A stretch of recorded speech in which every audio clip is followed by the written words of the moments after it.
Tiniyak ng Malacanang na magpapatuloy ang ayuda sa Kapos Sangkita Program o AKAP sa kabila ng nalalapit na eleksyon 2025 dahil maraming Pilipino ang umaasa rito sa pang-araw-araw na pangangailangan.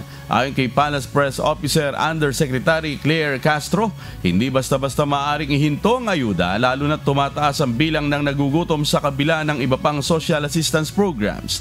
Samantala, ilang grupo ang naghain ng petisyon sa Korte Suprema upang ipatigil ang AKAP na tinawag nilang isang anyo ng pork barrel.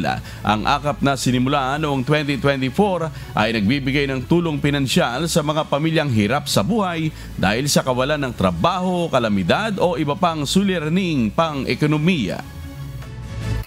Hindi po ito mapapahinto agad-agad ng administrasyon. At mas marami po siguro mga kababayan natin ang mag-aalma. Lalo na kung nasanay na po silang kumuha ng ganitong ayuda para po ipantawid sa pang-araw-araw nilang pangangailangan.